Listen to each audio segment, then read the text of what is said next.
And we're live. Hi, and welcome to this panel featuring local authors Matt Caprioli and Joe Okonkwo. Okonkwo. I said it right. For their books, One Headlight and Kiss the Scars on the Back of My Neck. I'm Carter. I use they, them pronouns, and I am the event coordinator here at Astoria Bookshop. This is the bookshop hosting this event. If you don't know who we are because you found us through both of these two lovely humans or the internet, we are a bookshop in Astoria, Queens. Before we get started, I want to just go through a few housekeeping things. You will have the opportunity to ask questions during the last 15-ish minutes of this. If you have questions throughout, put them in the question function down at the bottom. If you, for some reason, like the question function is not working for you, but the chat is, more than welcome to put them in the chat and I'll just mark them over to the question function. No worries. You can chat with each other in that chat box on the right over there. And we will kick you out if you participate in any trolling, any racial, ethnic, or homophobic slurs. Basically, we ask you all to be nice and respectful towards one another, as I'm sure you all will be. Finally, there is also a button down there right at the bottom that offers the option to buy a signed copy of each of these books. So be sure to grab yours before the end of the event. You can click right there. We do ship if you are here in the US or even internationally, wherever you may be. But we also have the option for pickup in the store. So depends on where you are. So let's get things started and I'll introduce our fantastic guests. Matt Caprioli, who uses he, him pronouns, is a queer Alaskan, New York City-based writer and CCE tenure-track lecturer at the English Department of Lehman College, City University of New York. His essays and fiction have appeared in Epiphany, Possum Literary, Best Gay Stories 2017, Newtown Literary, and Worn Stories, which was adapted in the Netflix series produced by Jenji Cohen. He holds an MFA from Hunter College and is pursuing an MBA at Baruch College. Born in California in 1990, Caprioli now lives in Astoria, Queens, with his partner, Adam. Joe Okonkwo, he, him pronouns, is an award-winning novelist and short story writer and editor. His debut novel, Jazz Moon, won the Publishing Triangle's prestigious 2016 Edmund White Award for debut fiction and was a finalist for the Lambda Literary Award for Best Gay Fiction. A cum laude graduate of the University of I almost said Houston because I'm in New York City. The University of Houston with a BA in theater. Joe made his living for a number of years as an actor, stage manager, director, playwright, and youth theater instructor. He also holds an MFA in creative writing from City College of New York. So welcome to both of you. Yay. This is where clapping would go if we were in person. Thank you. Great to be here. Or snapping. Now I'll let these two take over. Well, wonderful. Hi, Joe. Hey, Matt. How are you? I'm well. How are you?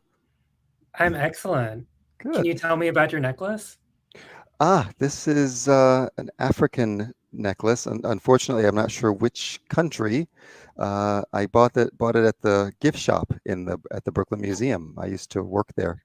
And actually, one of the stories in this collection is based very, very loosely on my experience working in that museum gift shop. There you go. You love gift shops, like gifts and like the kitschy trinkets really come up again and again in your work, but we can talk about that later. Okay. So I believe you'll read first, about 10 minutes or so, and then I'll read.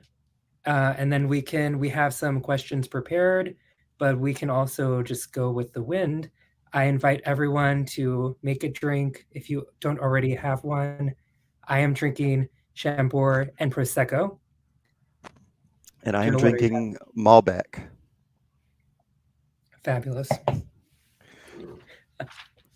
So I'm going to read a couple stories. The first one is an excerpt from Skin, which is the second story in the collection. And just a little bit of background. It's two men on their second date. My place the next day. Ernie's coming. I'm fixing dinner. Baked chicken, fresh asparagus, shrimp. I would normally include rice or pasta, but Ernie has renounced carbs. I gut the shrimp and try to temper my hopes and coax them down from their moon-high altitude. This always happens when I meet a guy I like. I get too far ahead of myself too fast. So fast I can't slow the momentum. So fast that when disappointment arrives, I'm unprotected. Wisely or stupidly, I always try again. I hope Ernie is different. I think he will be. I always think that. He's here.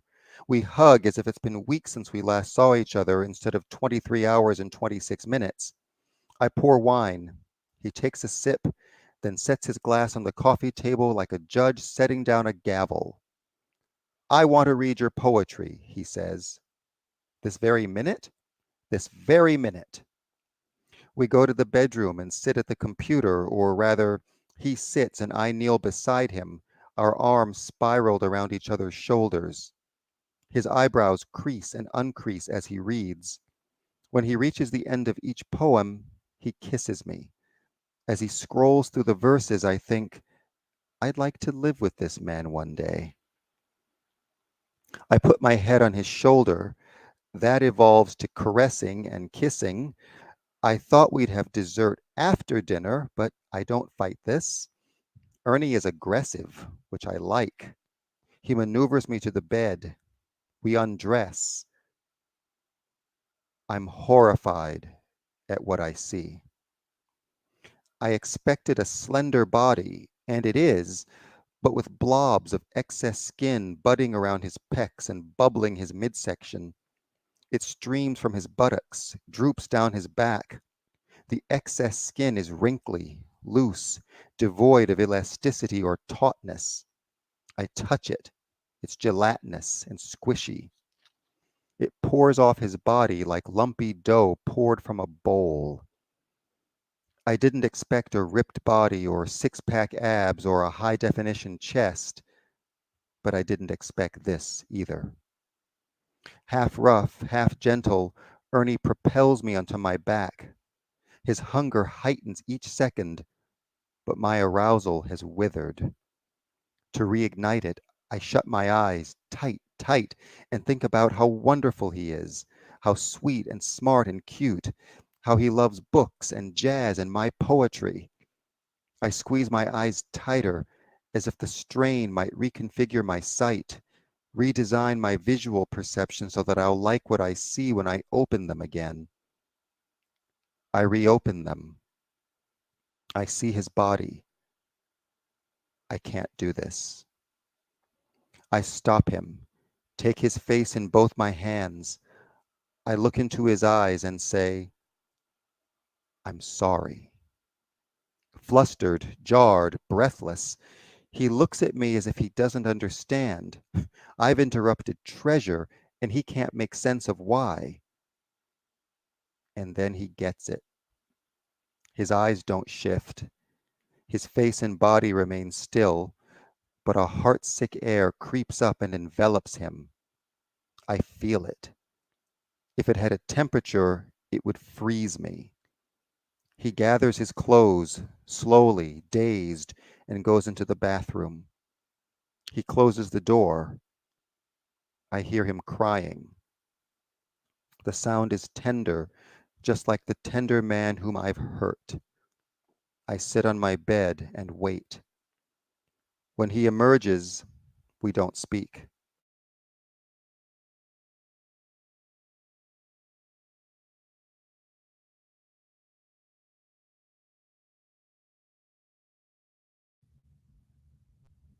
You really don't speak. We head to the front door as if on the coffee table. The Hey, apartment is Joe. flush with the odor of bacon. I'm sorry. Yes. I think you broke out a little bit. Would you mind repeating like the last couple sentences. Oh, okay. You froze for a little bit. Oh, okay. Let's Thank you. see. Flustered, jarred, breathless, he looks at me as if he doesn't understand. I've interrupted treasure, and he can't make sense of why. And then he gets it. His eyes don't shift. His face and body remain still, but a heartsick air creeps up and envelops him. I feel it. If it had a temperature, it would freeze me. He gathers his clothes, slowly, dazed, and goes into the bathroom. He closes the door. I hear him crying. The sound is tender, just like the tender man whom I've hurt.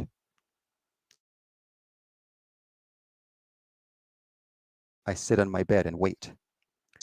We don't speak. We head to the front door as if because there is no other option. I have butchered the possibilities so ferociously alive only 40 minutes ago. Our wine glasses, still full, dawdle on the coffee table. The apartment is flush with the odor of baking chicken. The music has changed. Leontine Price singing Visidarte from the opera Tosca and her dusky, opulent soprano. Ernie leaves. Neither of us says goodbye.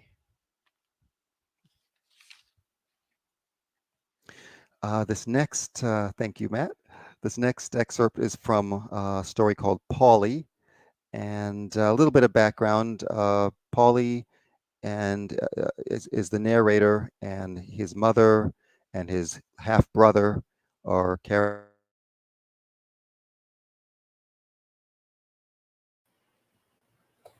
Joe, you are frozen right now. I am going to kick you out and bring you back because that's going to reset. It's a black family background. Oh, so sorry, Joe. You just got back. Never mind. You're not frozen anymore. Okay. So sorry. I will let you continue. So they are going to a museum for Polly to see his favorite artist, artist in exhibit. We go to the museum after breakfast. The ticket line is long, full of people like me who have waited until the last minute to see the Myron Hill House exhibit. William fidgets, shifts his weight from one foot to the other, crosses and uncrosses his arms. Mom, when's it going to be our turn? I hate it here. I want to go home. We pass the gift shop on our way to the exhibit.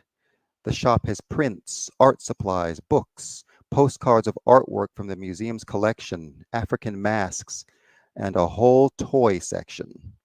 William rockets straight to it. Of course, he sees something he wants, a red rubber ball. He locks it to his chest.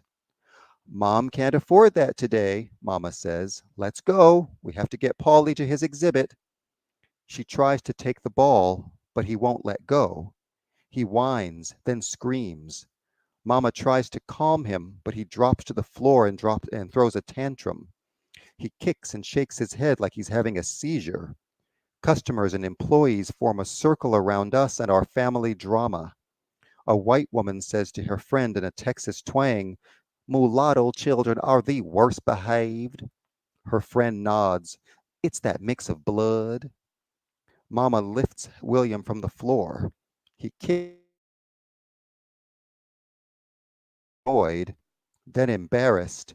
Now I'm scared because I recognize something I've purposely provoked him to many times. Rage.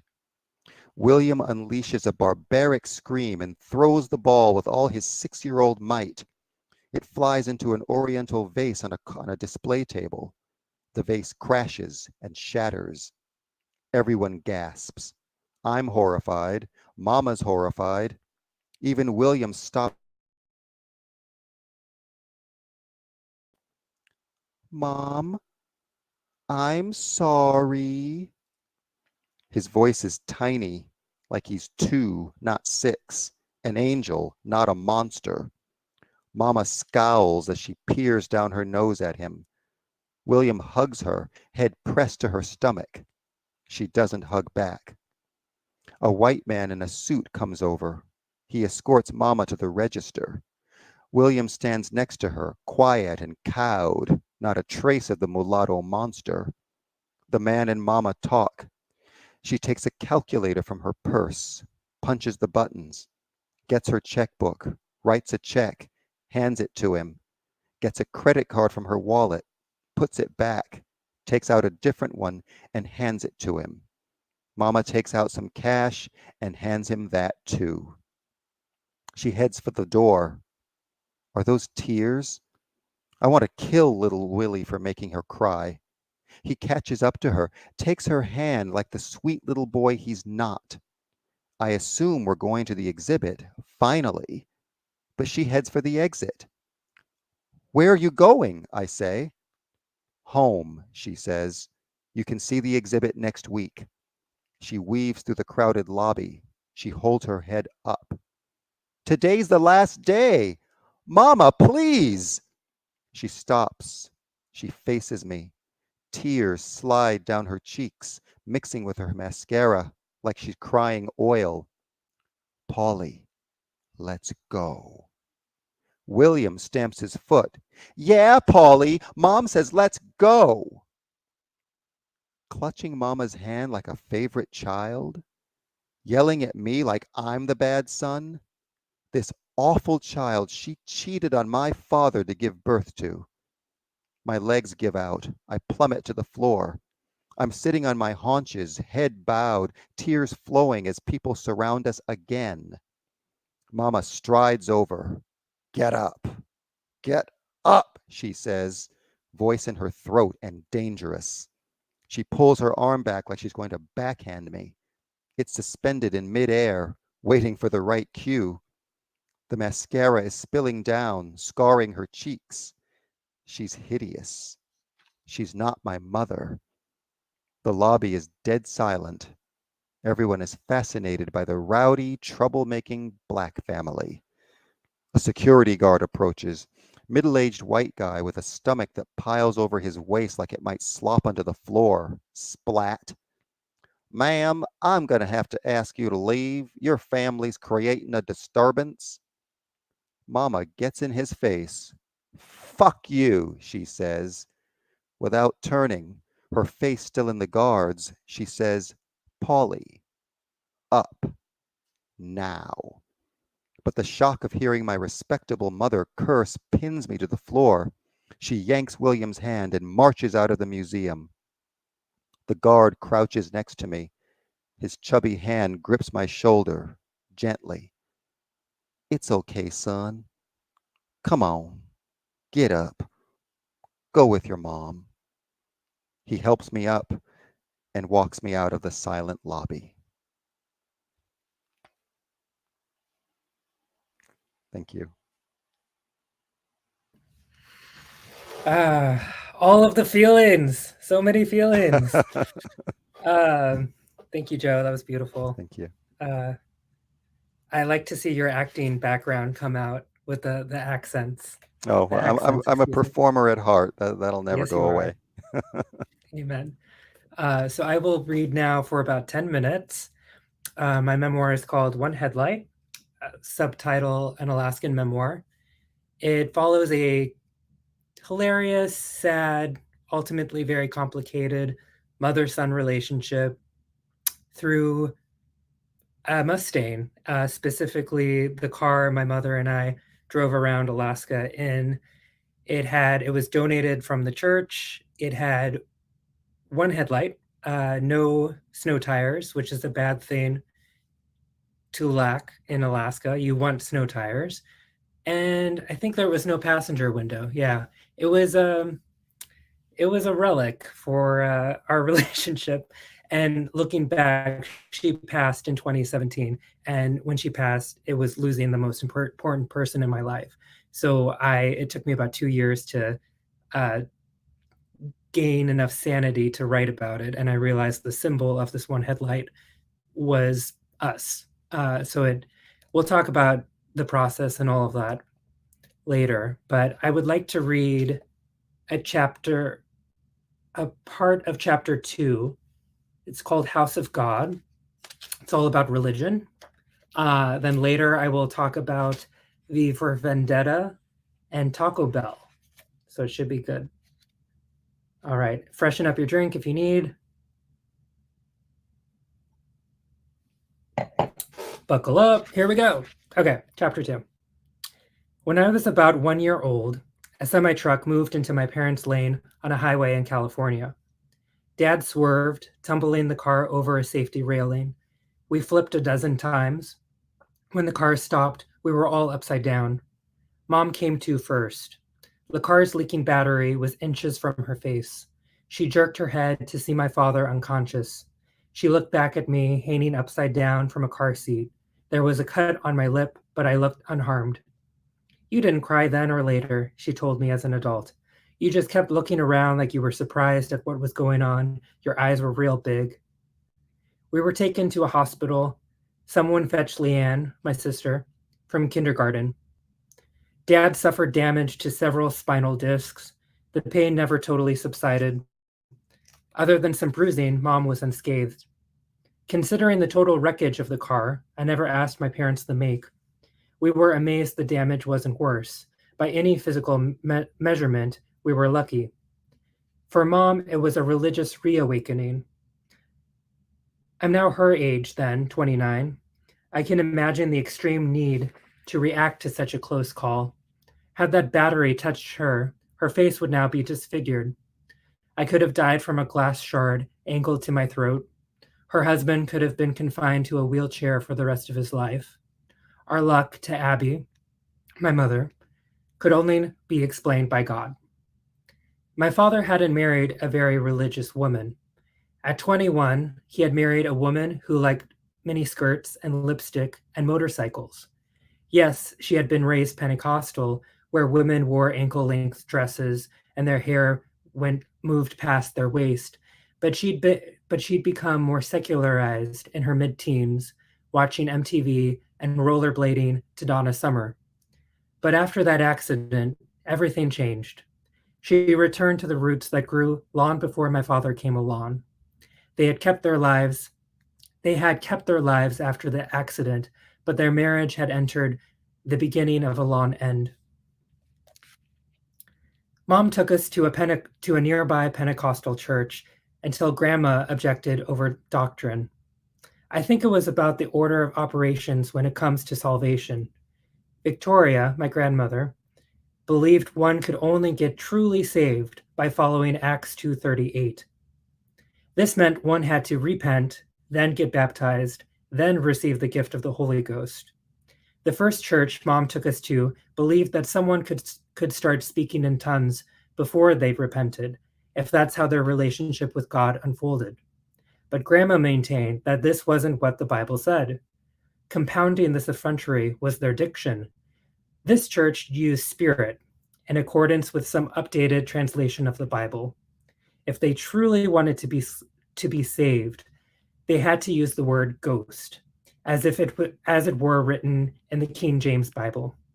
Mom listened to her mother and switched churches to one that unerringly followed Acts 2:38. Then Peter said unto them, Repent and be baptized, every one of you, in the name of Jesus Christ, for the remission of sins, and ye shall receive the gift of the Holy Ghost.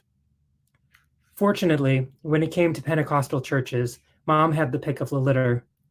In some respects, LA County was the birthplace of modern Pentecostalism, with fiery bombshells like Amy Semple McPherson getting her start around the arid valley in the early 1920s. As Joan Didion observed in the White Album, quote, in the interior wilderness, no one is bloodied by history, and it is no coincidence that the Pentecostal churches have their strongest hold in places where Western civilization has its most superficial hold. There are more than twice as many Pentecostal as Episcopal churches in Los Angeles.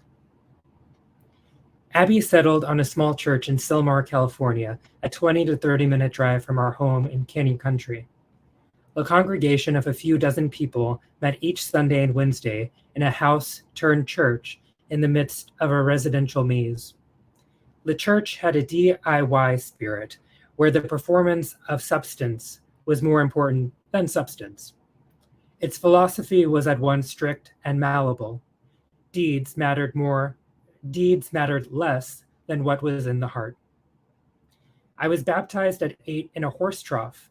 Not that the setting mattered, because what counted was the unknowable solo connection one had to God, which, mysteriously, could only be proven at a public altar. We ended up falling in love with the megachurch in Santa Ana. The drive was over an hour, so we'd only venture so far south if we were looking. I'm sorry. The drive was over an hour, so we'd only venture so far south if we were looking for an experience not unlike that found in an amusement park. The facade, when I was about 4 feet, seemed several stories high. Glass walls shot up like geysers, frozen like some spiritual aperitif. There were hundreds of pews, feast table long, as opposed to the protean pews of Silmar. Silmar could fit 45 people max. Santa Ana could seat 1,000 people at any given moment. I recall none of the sermons at Santa Ana. I recall a white man in a white button-down suddenly shooting up and sputtering, "Hallelujah!" Several others, all men, likewise inspired, rocketed upward. Instantly, the mammoth choir stood, the orchestra played sans conductor, the entire congregation rose, clapping and shouting and falling on pews, picking themselves up, clasping their hands in tears and abjection, fearful and crazed in the grip of imagined hellfire. The first young man who had yelled hallelujah ran laps around the church's perimeter, his arms raised high like Caitlyn Jenner on the Wheaties box. Others followed suit, rushing, creating a running platoon that now reminds me of MASH. I'd mimic these men. There was a prayer room somewhere in the complex with lengthy interrogation-style windows. Men, why was it always men, paced the space, visibly praying hard. They clapped their hands in private conniptions, suddenly jutting the air with the back of their hand as if slapping away Satan.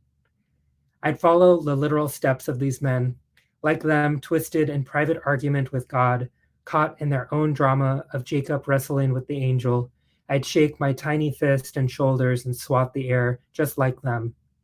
It's this image of my small form following these men in earnest prayer that stayed with Mom.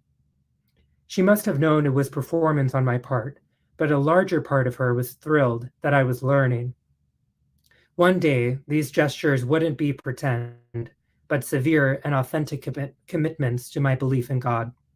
She smiled, assured in this image, this suggestion that one day my praying would be real.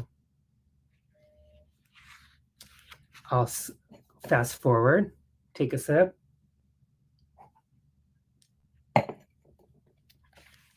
All right.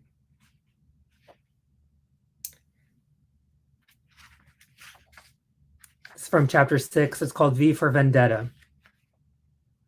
There was no obvious forewarning to the impact V for Vendetta would have on Victoria. I came back from school that day tired and eager to be alone in my room, to watch a show and study. "Hey, Grandma," I called, sliding the hallway closet open to hang up my jacket. The hallway gave a straight shot to the living room, where Grandma sat enthroned among pillows.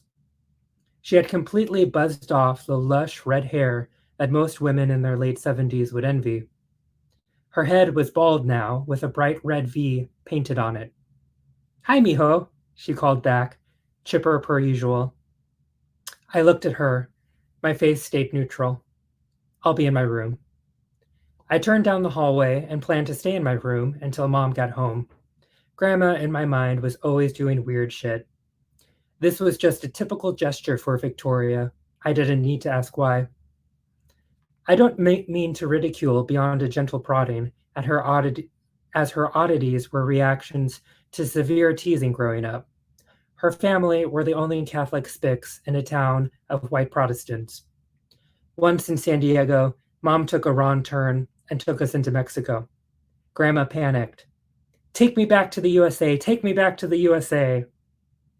When a border guard asked her all laconic if she were a US citizen, she spat, "Of course I am a US citizen. I was born in the US of A, and I am returning. Now hurry up and let us back in."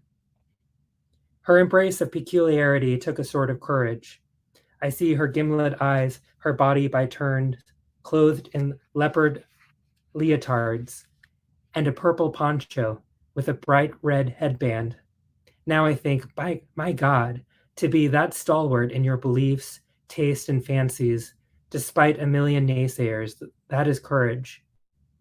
I didn't agree with her on many things, mostly politics, but something no man, woman, or child could ever fault Victoria on was a lack of conviction.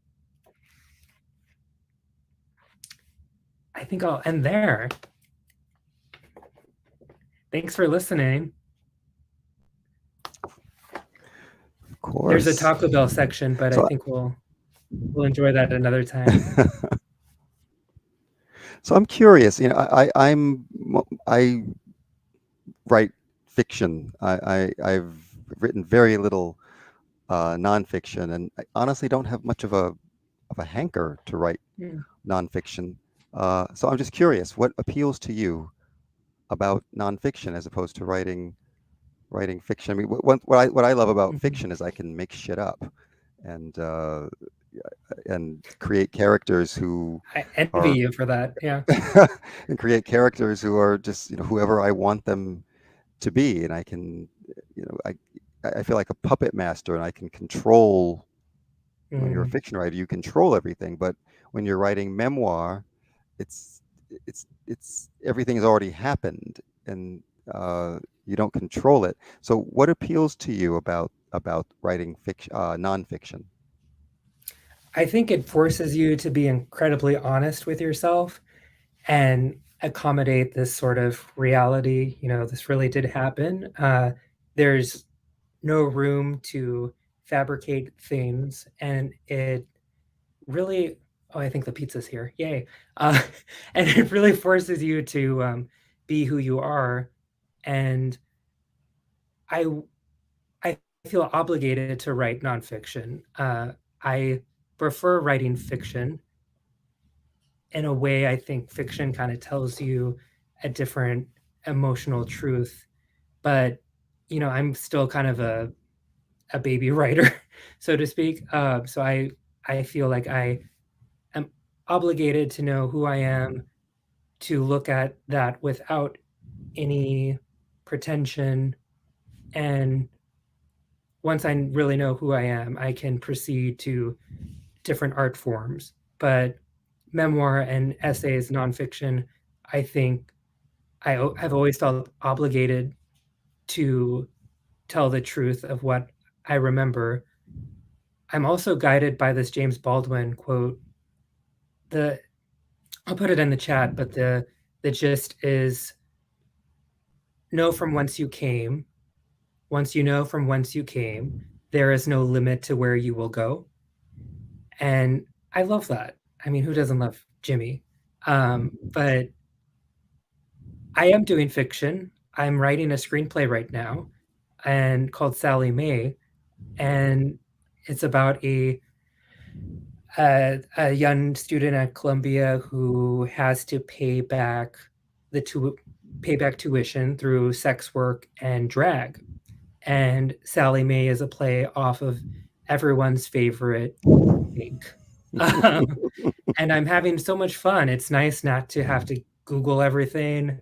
I was a journalist in a former lifetime, so my reflex is to Google everything, and I'm all about verification. So it's kind of nice to play with that and search a different sort of truth with these imaginative figures.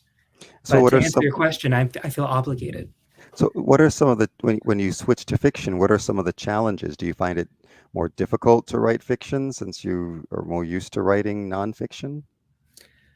Yes and no. I think it requires, my first inclination is to say it requires more revision, because I have to move from this sort of Manchian perspective of everyone's good or bad. And I only reach a more nuanced understanding of people by like draft 9 for a short story, for instance. And it's time consuming, and news alert, it doesn't pay that well.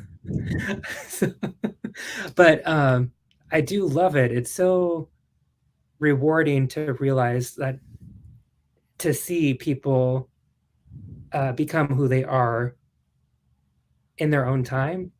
It's to me, it's more artistic. Um, but you asked if it was harder.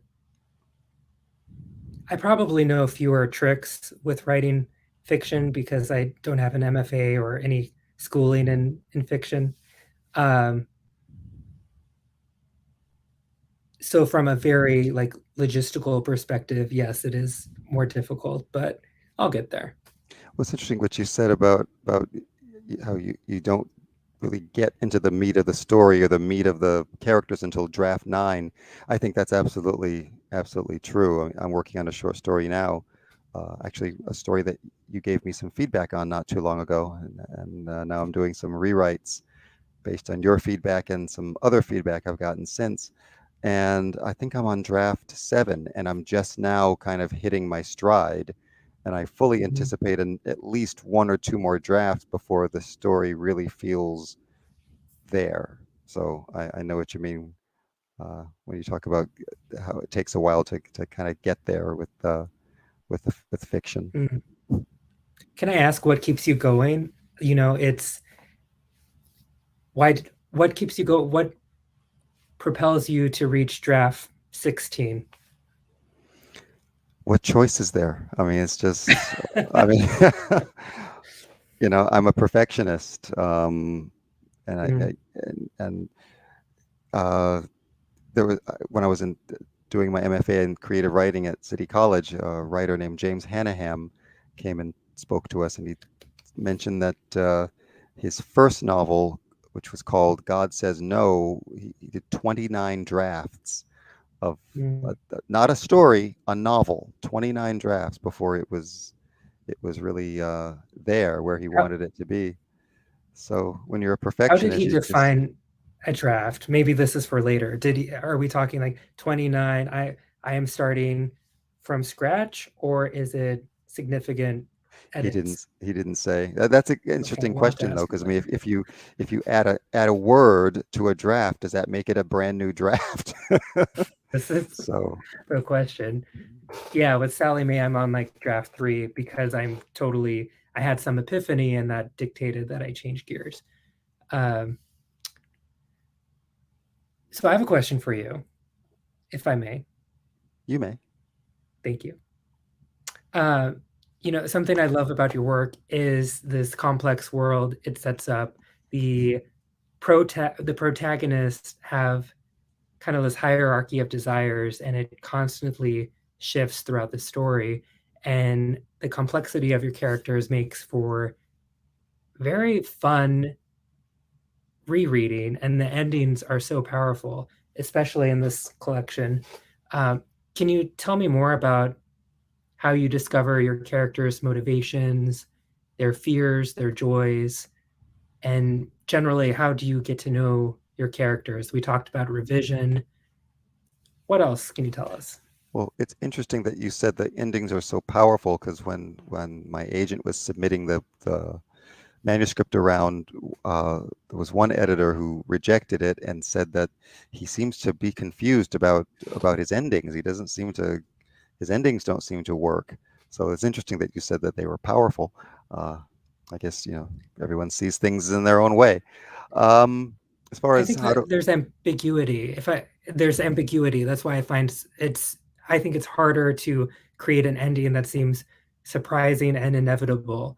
And your stories somehow seem the surprising element creates ambiguity, but it also feels like that there was no other option. So I don't know if I'm viewing it in a too academic or Aristotelian sense, but I think they're wonderful, and they break my heart. Thank you. What my endings, my stories tend to end with a whisper as opposed to a bang, I think. Mm-hmm. So, but in terms of where do I find my characters' motivations and so forth, I mean, a lot of times I look at myself, if I'm struggling, for instance, with how to relay a character's emotion, I'll try to think of a situation that is similar. I think a situation I've been in that's similar, and how did I react, and how did I feel, and then try to translate that to the character. That's what I've been doing with this story I'm working on right now that I just mentioned. Um, Also, sometimes it's if it's based on personal experience, it comes a little bit more easily. I already know how that character is feeling and why, and what they're going through. So it depends on the story, it depends on the character, it depends on where the story is coming from. Mm. I love that about fiction, that you can, I'm projecting, but that you can take everything you have learned and experienced in life and produce these sort of composite creations, and these creations kind of in rereading can tell you more about yourself than you even know. Like for me, after I finish a short story, most of my short stories are very weird, and they, like 2 years after I finish it, it's this weird little object that says something about me, my relationship to race, my relationship to my mother, father, etc. So I love fiction for that, that it knows more about you than you do. Well, that's Do you share that? Well, it's interesting that you said that, because that kind of leads into my next question. Oh, Excuse me. Um, so you can argue that a fiction writer, hides behind, the made up stuff, hides behind the fiction, but a memoirist can't do that. At least they shouldn't. I remember when Aretha Franklin, who's, you know, I adore, um, she came we out all with adore. an autobiography back in I think was it 1999 or 2000. Couldn't wait to read it because it's Aretha, talking about her life.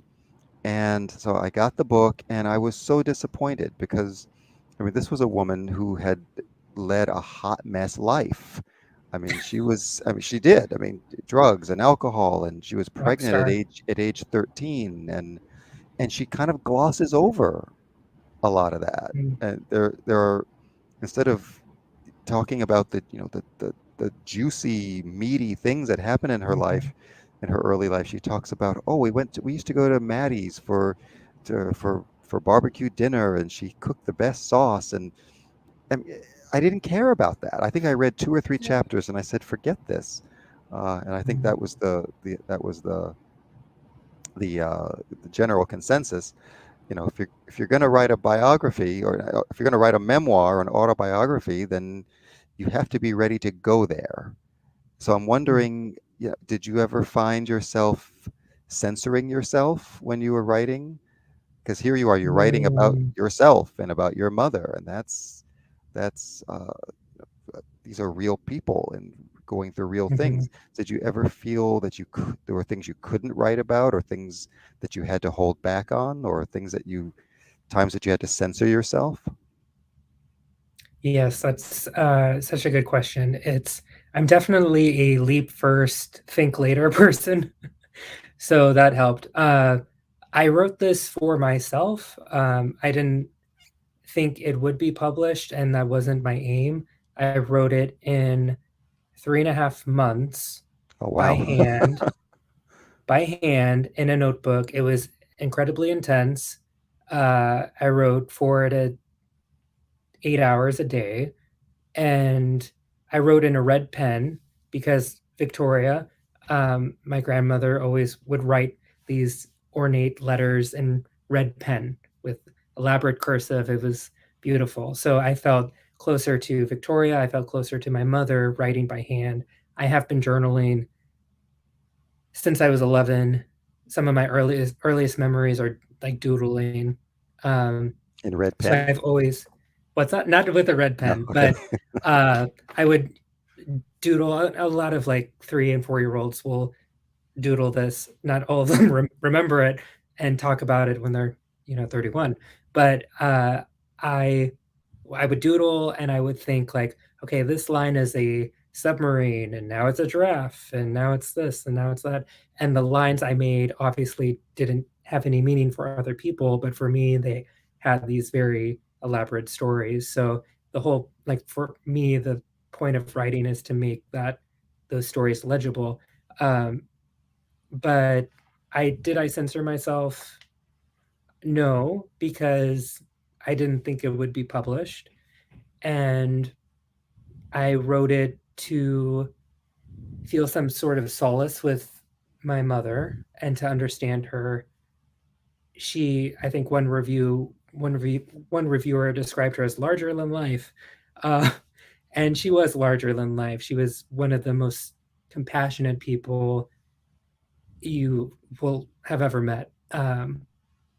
She was friends with PhD people. She was friends with homeless people, and she could connect with anyone, and just a pure angel.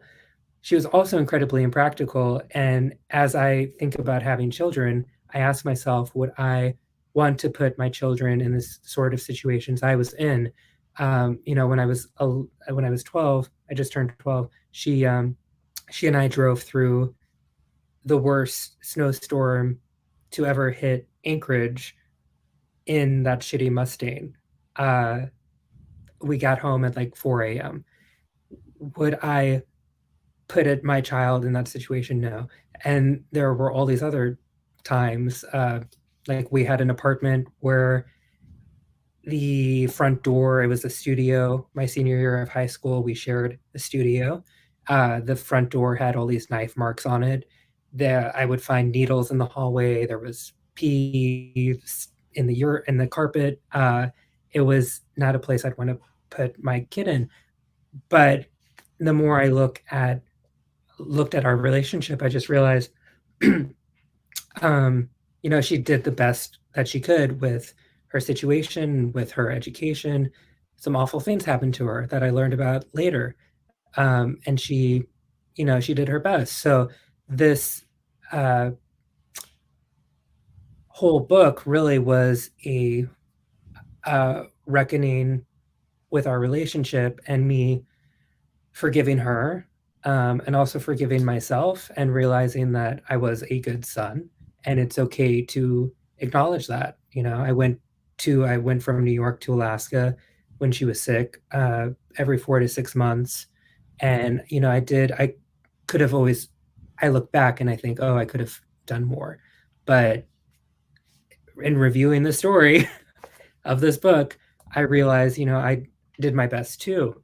So I didn't need to censor myself because I wanted that sort of solace. And I mean, there are some scenes in this book, especially in the second half, that are just harrowing. Like their confrontations with death, and it's very honest and raw. And if you look at the notebook that I was writing this in, you'll see little teardrops here and there. Like it was incredibly tough, but I'm glad I went on that journey. And I think a few people, including my stepdad, said that she would be proud of me for writing this book, and it just meant the world. So I'm glad I didn't censor myself. It would have felt cheap if I had. Okay. Let's see if we only have about 10 minutes left. Are there any questions? Yeah, let's get started. Oh, where's my video? There I am. Hello. All right. Hello. Let's get started with one of our questions that we have, which is from Jane Cleland, who asks, Joe, what's the hardest part of writing? I think the hardest part of writing is writing. I have a 9-to-5 job. Like most artists, I don't make my living with my art. I have a job to pay the rent, and it's a very consuming job. Thank God I love it, because if I didn't, I'd be miserable. So just finding the physical energy and the mental energy at times, and writing is something it's getting better now, but the last several months I was really struggling. I'd started a novel and had to put it aside because it just wasn't coming. And I think a lot of it was just that I'm just, at the end of a work day, I'm just exhausted. And writing is not something you just sit down and just do. I mean, it takes a lot of mental energy. And at the end of a long, intense day at work, you just don't always have that. Things are getting a little better now, but I think the hardest part, I think, is just sitting down and doing it. Matt, do you want to answer that one real fast too? The question was, what's the hardest part of writing? Mm-hmm. Thinking of all the other things you could be doing. And turning that voice off. Yeah. Brittany asks, Matt, what didn't make the cut in this book? Did anything get left on the cutting room floor, and why? Yes. So many things got left on the floor, and not because I was censoring myself, but because I knew I had this structure of like one headlight, and if it did not fit into the 27 chapters of this book, I just kind of let it go, and it will, I'm sure, resurface elsewhere. I'll be walking down the sidewalk, and it's like a bird hit me or something, and I'll be like, oh God, why didn't I include that? Or, but you can't include everything. And a memoir is not an autobiography. You're not supposed to be like, my first memory of my mama was this. Like, you start with a conceit and you have to make it contained and artful. So that's why I cut so many things. But I wish, so what's one of the birds that hit me? There's this one, my mother had a series of weird jobs after she was sick, and one of them was holding one of those signs up on a street corner for an insurance company. It was like, come in now, so she did that. This was in February. She was doing that, trying to do the tricks, and she fell on the ice, broke her ankle, and didn't tell me about this for 6 months because I was in New York and she didn't want me to worry. And there's the stories like that didn't make the book because, as poignant as it was, I mean, she also did a commercial where she was Superwoman. Like so many fun stories, they just didn't work. She didn't tell you about that either? Oh no, she did tell me about that. Okay. She thought that was she was excited to show up to work as Superwoman. Great. All right. So Brittany also asked for both of you, what genre of music or album do you want people to listen to in the background while they read your book? Ooh. Joe, you should go first. Interesting. Well, it just so happens that music plays a huge role in my book, and I reference lots of different kinds of music and specific pieces of music: jazz, opera, rock, pop, and there's a playlist in the back of the book. Oh, and also, cool. If you go to my website, there's a playlist, a partial playlist, everything from disco to opera. Wow. So it just depends on which story you're reading. Sounds like something we'll have to play in the shop. Yeah. I made a one headlight playlist on Spotify. I'd be thrilled to share. It features music plays a big role. That's what you listen to in a car. It features, Faith Hill, Whitney Houston, a lot of Celine Dion, very campy stuff. I love that. That's so good. All right. So we are out of questions, but I would love to wrap up with any upcoming projects, anything that you want to promote, where people can find you on the internet, that kind of thing. Joe, do you want to go first? Sure. JoeOkonkwo.com has all my events and information about my publishing history, the books I've published, and the short stories I've published. I have a number of events coming up. Actually, I'm going to be reading at KGB Bar in New York City day after tomorrow.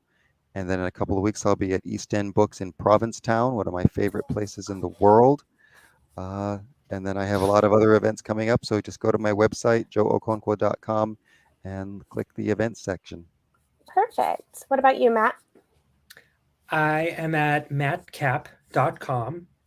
And as far as events, I will be in Alaska soon, this Friday.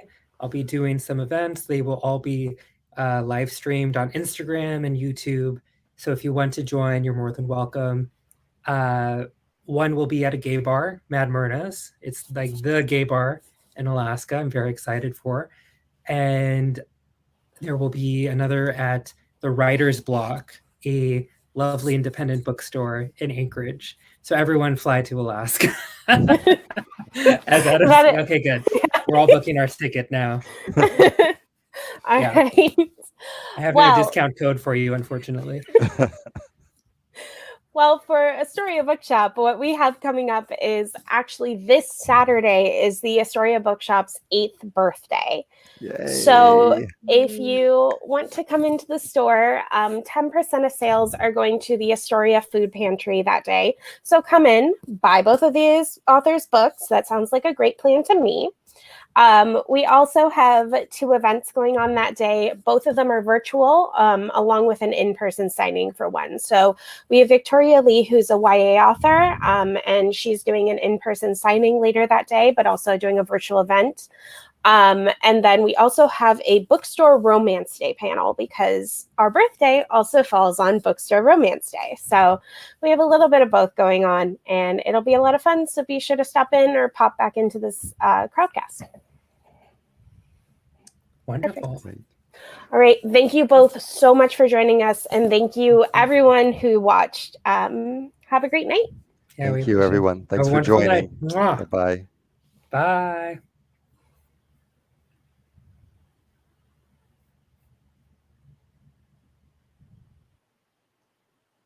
Okay.